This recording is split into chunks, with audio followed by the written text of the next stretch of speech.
Good morning, Springfield. This is Brian Heck, your city manager, and we're here live with you with another A Word with the City Manager this Friday. Nice chilly morning we have.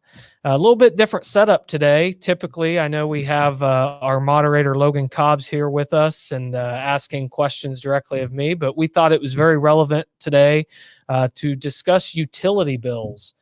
We all get one in our mail every month, and we thought it was very important at this time to really discuss what goes into your utility bill, what makes it up, and a host of questions that we have that we think are common throughout the community. And today we have I'm going to say our subject matter expert on utility billing, whether he wants to see himself as that, but Chris Moore, our service director. Welcome, Chris. Thanks. I think subject matter expert's a bit big, but I'll gladly try to answer everyone's questions.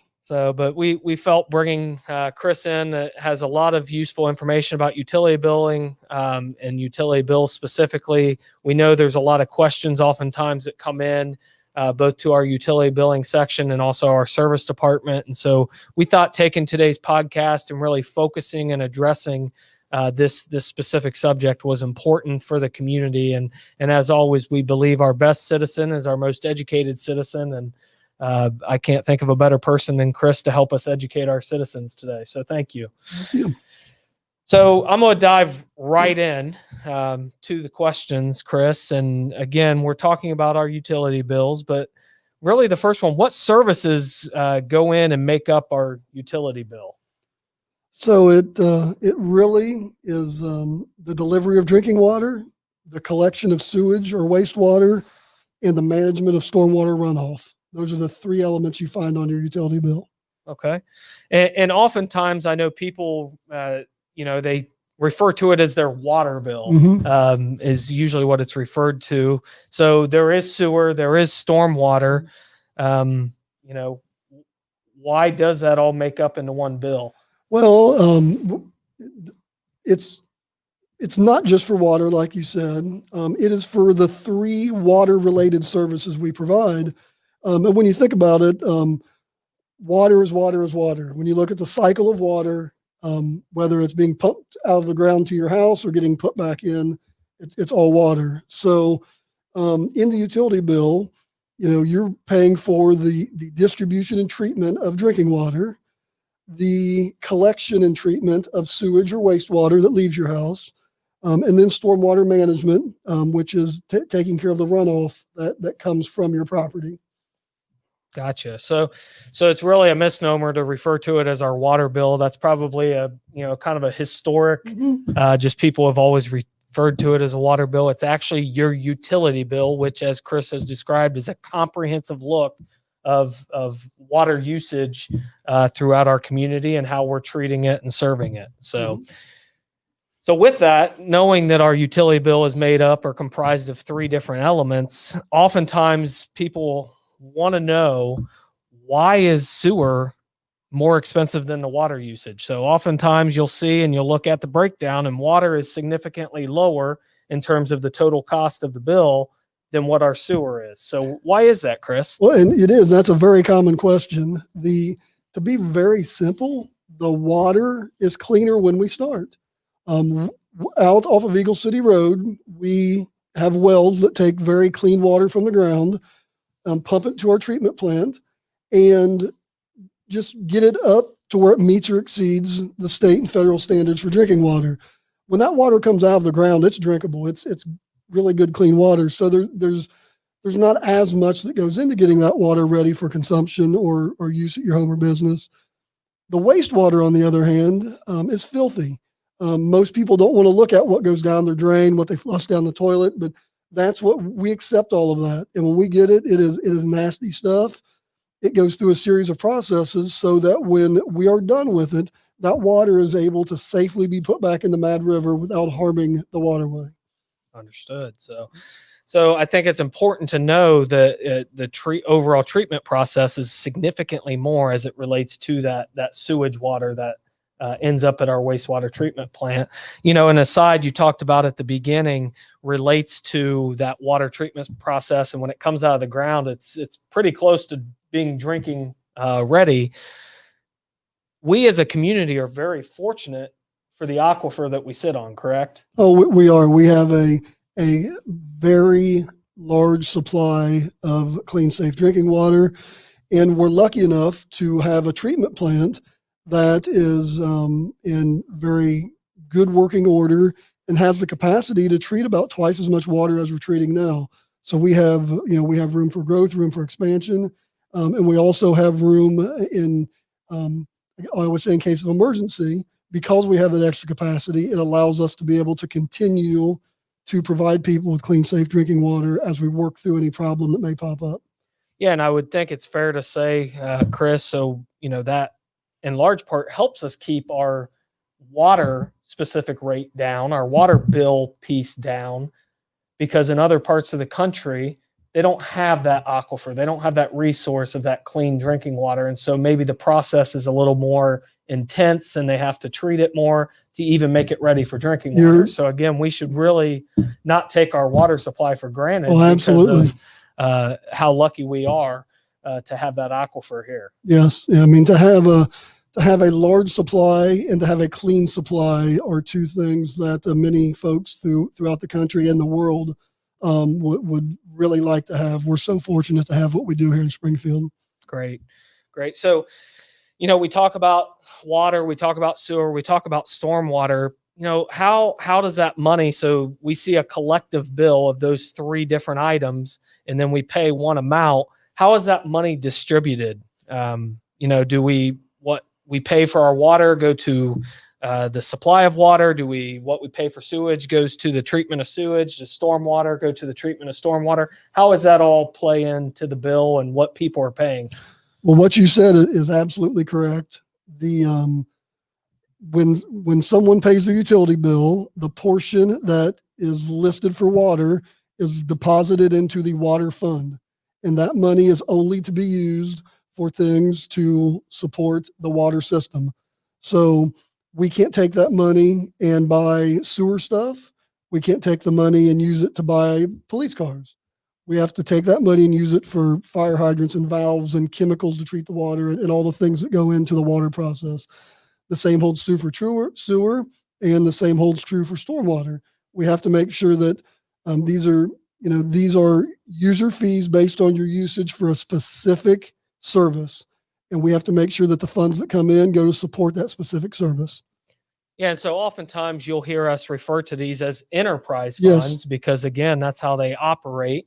Water pays for water, sewer pays for sewer, and stormwater pays for stormwater related services. And as Chris said, we can't use the money that comes in from your the water portion of your bill to buy police cars or even pay for police personnel or to pay for fire personnel.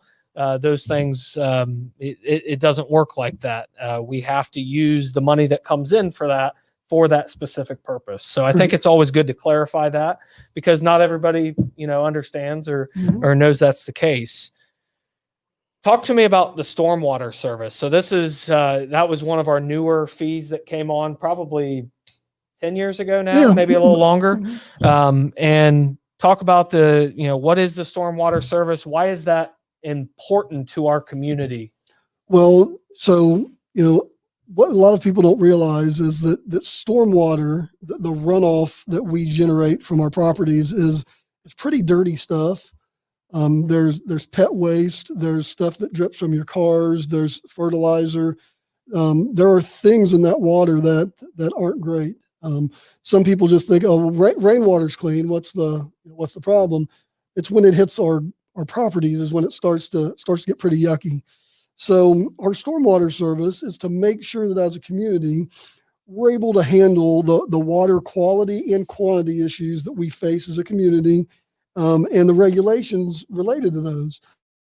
So, water quantity we talk about, we want to make sure that to the extent possible, we can, prevent flooding, whether it's roadway flooding, basement flooding, really anywhere flooding. That's never a good thing.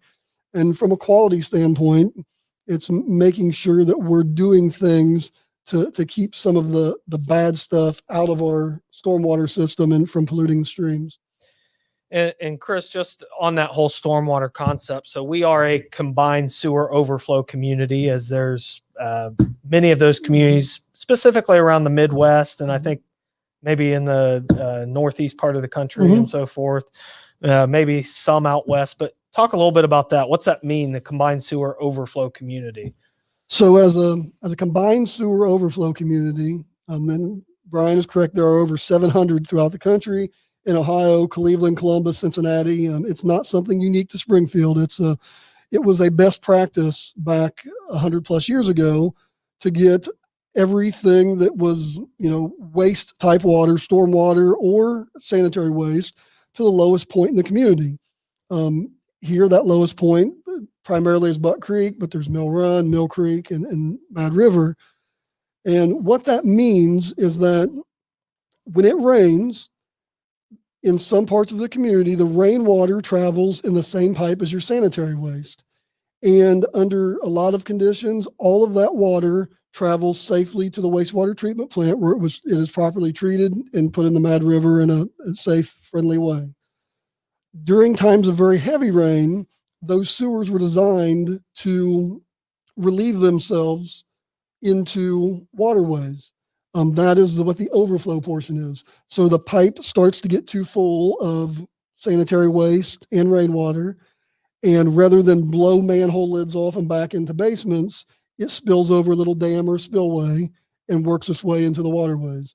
That's something that we have been working very proactively to minimize over the past 20 years. As a community, we spent around $90 million on solving some of those issues, and we've made major steps into making sure that as little wastewater as possible is making it to the waterways.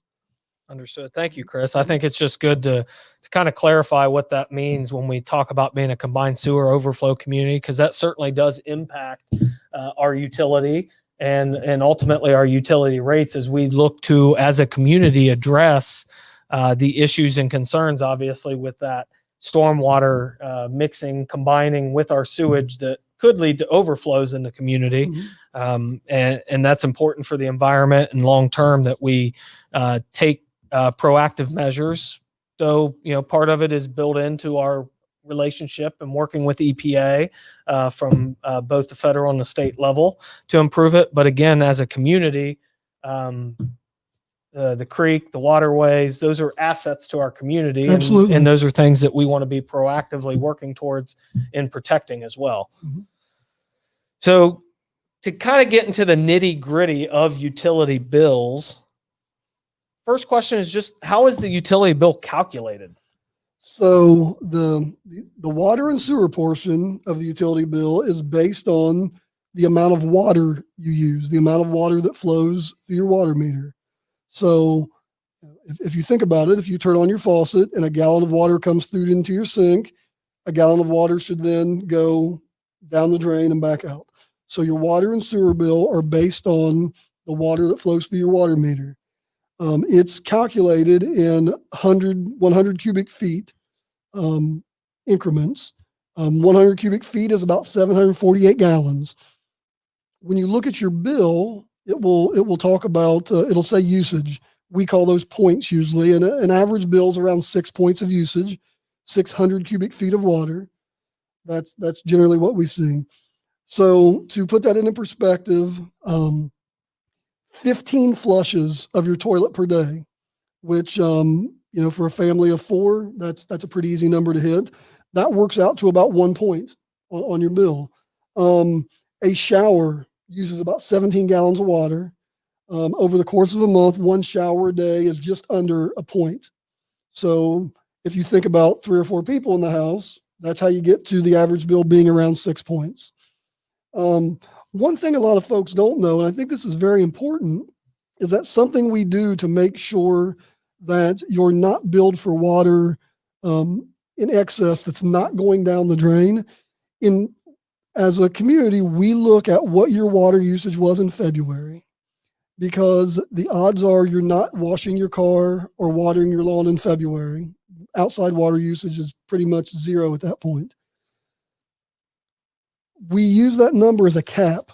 So in May, that number is applied to your bill.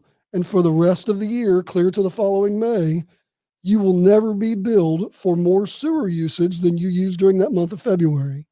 So your water can go, because you're using the water if you're watering your lawn or washing your car, but you're not using the sewer portion. So that's something we do to try to make sure that people's bills, I think are treated fairly.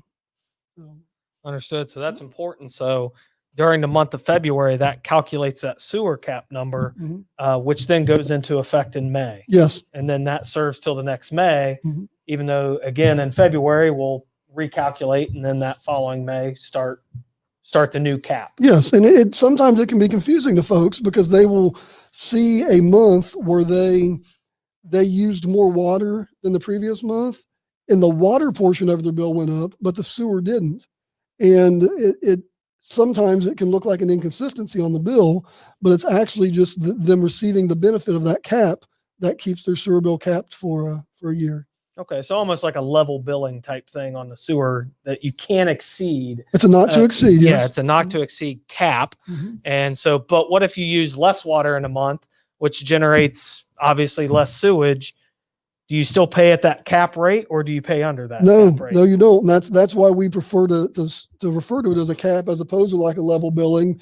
If someone took a 2-week summer vacation and didn't use any water, they're going to have a much lower bill, and they can pay less than their February cap. So I think that's important to know because, as Chris alluded to, and I, talked about it specifically, a lot of us can be familiar with level billing as it relates to our electric bill, gas bill, and all that. What we're talking about on the sewer side is a cap that's set from our February usage of water that runs from May to May. So I think it's Yes. important to know that and understand that. So you talked a little bit about the number of people in the home, and you use the example of 4 people. I have 4 people in my house, Chris, my wife and my 2 kids. So is my bill based on the number of those people in the home, or, No. you talked about the rates. It's purely about usage. It Correct? is. Your bill is based upon usage. It is based upon the amount of water that flows through that water meter. Gotcha. So, there's things that can affect that or impact that. Chris talked a little bit about if you flush the toilet 15 times a day on average, or, the average shower is 17 gallons of water, and over the course of the month can be 1 point. But there's other things within the system of your house that could be causing water usage, correct? Which impacts your bill.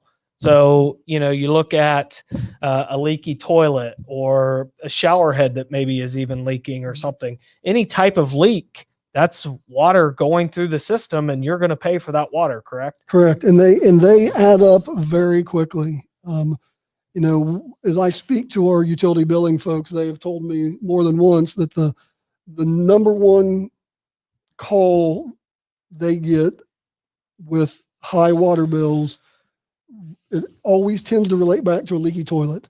The flapper on your toilet can wreak havoc on your water bill. I've dealt with it more than once at home, and they're sneaky. They're very sneaky sometimes, where you can flush the toilet and everything seems fine, and then it's just the flapper's starting to get weak, and all of a sudden it starts letting little water seep through, and you might be gone for 4 hours, and your toilet ran for 4 hours. So, if you start to notice your water bill is larger than it has been in the past, one of the things you can do is put a little food coloring in the tank. Just drop some food coloring, a color that you'll be able to see very well in the tank. And if you come back in a half hour, an hour, and realize that the water in your toilet bowl is that color, your flapper's leaking, and it's time to get it replaced. That's a simple test that most folks can do on their own, and it can save a ton of money over time. And what we find is, in a lot of cases, it's not the toilet you use every day. It's that half bath that might only be used when folks come over, or it's the restroom that your kids use all the time that you may not go in as much to realize there's a problem, and they're unaware. So it's worth taking the time to check those out because they can add up very quickly. Interesting. So, as Chris said, leaking toilets is one of the largest causes of your utility bill, specifically on your water side going up, which can affect your sewer up to the cap. And so it's important to make sure that all of your toilets, faucets, shower heads are working properly, not leaking water, because you will ultimately see that on your utility bill. I'll go out on the limb and say, I like the idea of the food dye. So maybe some point in time we can put out a video or something that just shows people how they can do that, so that they understand how to do that. And I know, Chris, you have maybe your deputy service director, Leslie McDermott, who's done videos a time or two before, could put a video together for us. So we'll work on that for the public and put that out there so people can see how they can test it themselves, because we think that's important. We want you to know if there's that's wasting water essentially, and we want to be as efficient and effective in the use of water in our community. Yes. So, Chris, we kind of talked about the nitty gritty, the specifics of our utility bill. So what are some of the things that are factoring into the rate of a utility bill? You talked earlier about $90 million worth of upgrades that had to be made out, specifically tied to the wastewater treatment plant. What are some of the things that are going in? These are enterprise funds that are being used for water, sewer, stormwater related items. So what are things that are being done that are impacting our rates? So one of the biggest drivers of our rates are state and federal regulations. That is why the sewer, one of the reasons the sewer portion is bigger than the water portion is because sewer regulations are much more plentiful and much more stringent than water regulations. And that may seem odd to some folks because the drinking water is what you're putting in your body. But there's a lot of concern about what is being put back into the environment. So we spend a lot of money complying with those regulations. Money is spent on upgrades. One of the things I think people in Springfield are very proud of is our heritage and some of the rich history in Springfield. And I think it is a great thing, but we also have to remember that history links back to our utilities, some of which have been in the ground for over 100 years. Yeah, So, I think real quick, I think just recently on Main Street in downtown, we had some issues with a water main, and we discovered that water mains probably dates back to what, the 1880s? yeah, there was some things that led us towards the 1880s and others towards like 1902 or 3. What's 15 to 20 years among friends when you're at that point. when you're that old. But the thing is, a lot of that infrastructure is not in horrible shape, but we do have to be mindful that it exists and have to try to give it the attention it deserves. Right now, folks have asked me about and may have noticed on Eagle City Road, there's a lot of construction at the water treatment plant. And what that is it's a concrete project.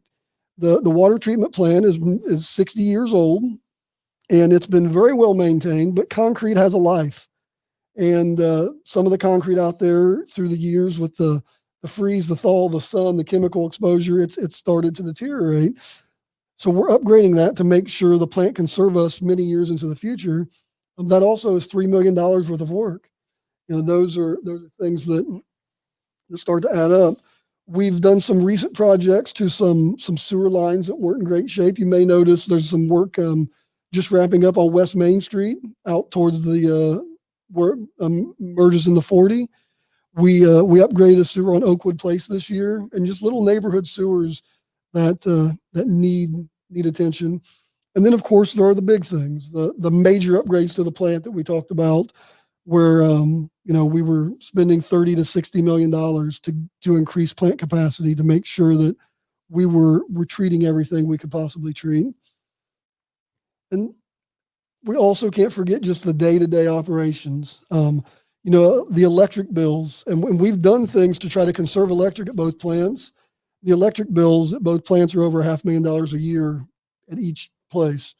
So these are big operations. Yeah. So oftentimes it can be taken for granted. We turn on the faucet and we have fresh drinking water. We go to the bathroom and it goes out the sewer, or we have those catch basins in our street that's collecting the runoff from our driveways and so forth.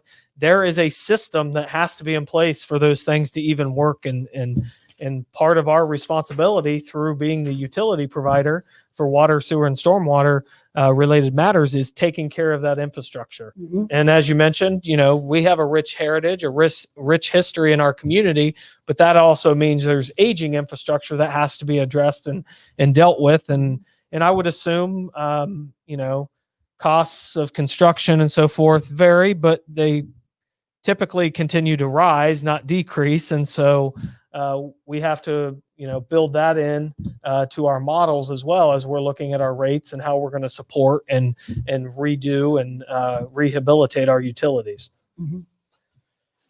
So, Chris, just lead into, so we talked about the factors that go into the rates and the utility bills.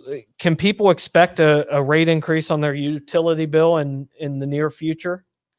Yeah, in the effective January 1st, there will be a 10% increase on just the water portion of the bill. That was legislated back in January of 2019 with a series of rate increases. That is the last legislated water rate increase that that folks can anticipate. Obviously, periodically throughout the year, we look at the revenue coming in from water usage and the necessary expenditures and adjust our rate model to see if future rate increases are going to be needed or how to mitigate future rate increases. Those are both things that we always try to balance. Yeah. So you mentioned the water one that we'll see here in January was approved back in 2019. So, it varies when the decisions have been made to increase rates over years. Talk a little bit just about the overall history of increases and maybe even just going back over the last 10, 15 years of rate increases. So it's been a mixed bag between water and sewer. Going back 10 years, there were some small 2% water increases. And then we had a 5 or 6 year period where water rates stayed flat. It was a period that we were able to keep everything, our costs in check in relationship to the necessary projects. As regulations started to increase, we realized we needed to start increasing the bill. There were some 4 to 6% increases. And then most recently this is the third 10% increase recently. So it's, those aren't small increases that we've had recently. We very much hope to get back to much smaller increases, but so much of it depends on the rules and regulations that we're required to follow to remain in compliance with all of the drinking water standards. And one of the big recent changes to those rules and regulations kind of came around the lead service Yes. Requirements, and just touch real quickly on that and some of the stuff that's had to happen as it relates to lead in our drinking water. Well, I think the most important thing to talk about when it comes to lead in the drinking water is that we are in very good shape when it comes to lead in the drinking water. We do all of the required testing. We never have any readings that put us in an area of concern, but we never will let our guard down. Yep. So as we do projects, we've been very fortunate to pave, 27 streets in the past couple of years. Yeah. As we're out paving those roadways, we're going in beforehand, and if there are lead water services or galvanized services that might have some lead, we're getting those out and replacing them with new copper services. One, to make sure we don't have to go dig the street back up, but also to make sure that we're eliminating that potential for lead to get into the drinking water. So those are things that they're necessary, they're important, but they do cost money. Yep. I think it's important to note, Brian, that we talked about a 10% water increase. As it stands right now, out of 66 communities in the Southwest Ohio, Miami Valley area, our water rates are the third cheapest. That's our water rates alone, but our water rates are the third cheapest. So I think that speaks volumes to, our ability to run an efficient operation and still provide clean, safe drinking water. No, I think that is a critical factor to look at. So the study he refers to is the city of Oakwood actually puts Yes. this out on an annual basis, and they look at from a region perspective here and look at utility rates. How many did you say it takes into account? 66. 66 communities Mhm. comparing their utility rates. It looks at water, it looks at sewer as standalones, and then it looks at the overall bill. And am I correct in the overall bill? We're really kind of mid-tier, kind of in that midway point. We are just on the good side of the midpoint. We're 31st out of for combined, they only have 63 communities. We're 31st out of those 63 communities. Obviously, anything we can do to keep costs down and work our way on to the good side of that is a plus. But I think it's important to know, because a lot of like I've never lived in another city besides Springfield. I don't know what folks pay other places. So when I see my bill go up, I think this is outlandish. And when I realize this is normal, we're in a, we're right in the middle, and that's probably a good spot to be. Yeah, no, I think that is good. And I think it's important to note because a lot of people will, one of the things I hear is, my utility bill, water sewer bill is higher than other utility bills that I'm seeing. I think you got to take it in perspective of, water and sewer. Yes, electric's very important. Gas is very important. Water and sewer are equally important. I mean, we depend on water. Our bodies depend on water. And then we have a need for that water to go somewhere. When we flush it down the toilet or take a shower, it's got to be treated and go somewhere. It just can't go out in the streets. I mean, I know some European cities struggle because there's just open sewage flowing through the streets. We can't have that. We don't want that as a community or as a nation. So I think it's important to know where we stand comparatively to those other 63 communities as it relates to our overall utility bill. So, Chris, obviously we're living in a different time, a different world with COVID-19. Has the pandemic impacted our utility rates? No, it hasn't. As we mentioned, the last rate increase was legislated in July 2019, which I think we jokingly would refer to as pre-COVID. That was before all of this started happening. But one thing that I've noticed personally, and other folks have talked to me about, is they noticed their bills were higher as the COVID-19 pandemic lockdowns and stuff started. What we all need to realize is when all of a sudden you start working from home or doing school from home, you're using more water at home. Those flushes that you would do at work are happening at home. The flushes your kids would do at school are happening at home. And we talked about 15 flushes as one point. Those flushes add up. So if people have seen larger bills, since our lives have changed a little bit, that is very much a reason. We're home more. We're not using the facilities at work, school, or in some cases restaurants. Yeah, and I think that's important to note. A lot of times, we're spending on average 8.5, 9, 10 hours out of our homes on a daily basis when we're going to work or going to school. When everybody was on shutdown, that wasn't the case. Correct. You were at home, or you weren't going to a restaurant most likely to use their facilities for lunch or anything. So you would be using more water. That makes sense to me. So, what are some things people can do on their own, take ownership of their own utility bill? How can they lower that?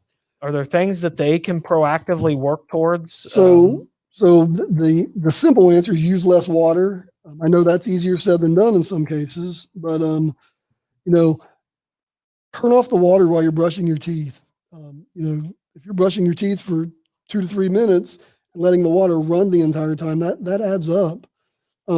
Try to run your dishwasher, your washing machine with full loads to make sure you're running it less often. All of those things can start to add up to lower that bill. People that want to get more ambitious can look at lower flow faucets, lower flow shower heads, and lower flow toilets. We know a lot of local businesses, like if we talk to hotel chains, when we see a big drop in their utility bill, we go speak to them and they tell us that's why. They replaced all their shower heads with low flow shower heads. The technologies came a long way. It used to be you put on a low flow shower head and you really noticed it was low flow. Nowadays it's not so much. So all of those things can add up, because remember, it's all about every drop of water that goes through that meter. That's what adds up and creates your bill. Gotcha. So, Chris, we talked a little bit about level billing and things like that. Does the city offer payment plans for utility bills? Yes. So if you're having some financial difficulties, need to work out a payment plan, you can call the utility billing group at 324-7365. So that was 324-7365. And they can help you with payment plans. They can also help if you've had a leak and had an abnormally high bill, call us. There are a lot of circumstances we can work with you. If you have this outlier bill and you had a leak and you fixed it, we have plans in place to be able to help people cut down on the size of that bill. So they should call if they have that happen. Great. Any other thoughts on just the payment plans or those types of services? Again, that number 937. 324-7365. So again, if you want to talk to our utility billing department and talk to them about payment plans for utility bills, give them a call. They're more than willing to assist and talk you through what your options might be. And kind of leads us. So again, COVID-19 has been prevalent. A lot of times, is there any way to get assistance with my utility bills? Are there options out there? And yes, there are various options out there to get assistance. I encourage you to work with DJFS, OIC, so forth, to see what programs might exist. Neighborhood Housing Partnership. Specifically to COVID-19, there has been some grant dollars that came down from the federal government that the city of Springfield has been able to put into rent and utility assistance. That program was managed through Neighborhood Housing Partnership. My understanding is they've received more applications than the money available, so they're at capacity. But I do know that OIC has a program available for that utility assistance. And so our utility billing section, which is located on the first floor of City Hall, 76 East High Street, has packets that can be completed. It's an application. Those applications can be handed in actually at our utility billing window or OIC. They can also be dropped in one of the utility billing drop boxes next to City Hall on Fountain Avenue or out at the service center on Lagunda. And that way you can apply for utility assistance through OIC's program, specifically related to issues encountered during COVID-19. So if you lost your job or you received a reduction in pay, furloughs, something like that, and you're not able to make those utility bills, there are programs out there. And again, if you reach out and want a packet of information, you can contact OIC or you can contact our utility billing section at the number that Chris provided. And I think Chris has OIC's number as well. Yeah. The number for OIC is 937-325-8366. Yeah. So if you're interested in learning more about OIC's program and on specifically on utility assistance, give that number a call, and I know they would be glad to talk to you. Chris, just kind of wrap it all up. We talked about, utility bills, what services are included on that, how it's calculated. Oftentimes it comes down to, how can I make that payment? How can I pay my utility bill? What options exist, especially right now in a world of COVID? How do I pay my bill? Well, there are a lot of options. You can pay online at our website. You can set up auto pay. That's something that I've done for years and I like it. You can pay in person on the first floor of City Hall. You make sure you check the hours, because the hours are limited right now. Yeah, and those hours, for everybody to know, Monday, Wednesday, Friday from 8:30 to 12:30, and Tuesday, Thursday from 1 to 5. That utility billing section is open to the public. And that's, people can also pay by mail. There's a drop box on the Fountain Avenue side of City Hall. That's the address is 76 East High Street, but the drop box is on Fountain Avenue. And there's also a drop box at the City Service Center located at 2100 Lagunda Avenue. So there are options for hopefully that fits everyone's needs. Yeah, and again, the goal is providing as many contactless options available Absolutely. as well. So, whether that's paying your bill by mail, putting it in one of the drop boxes, or using the technology of our online payment system, we're trying to provide as many options as possible. So, if you're not comfortable coming into an area where other people are traversing, there in the utility billing section on the first floor of City Hall, we have options available so you can feel safe and secure during this pandemic. So, Chris, I just want to, just thank you for your time today. I just think it's so important because this is something that we all encounter. We all encounter utility bills.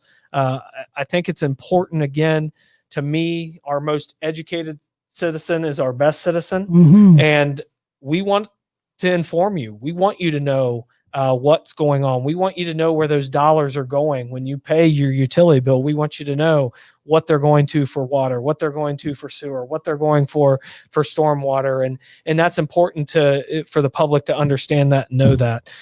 Chris, thank you. Is it Thank you. any lasting thoughts before we sign off today?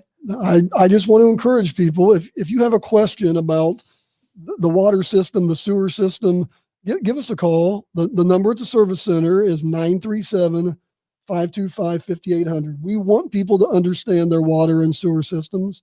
If you have a question about your bill, we gave that number earlier. But there are people that they have problems with water pressure, or there's a sewer odor somewhere. Call us, let us know. We want to check into it. Well, thank you, Chris. Thank you, Springfield. Mhm. Thank you for logging in, tuning in. We hope you enjoyed this week's podcast of A Word with the City Manager. We'll see you here in 2 weeks. Thank you.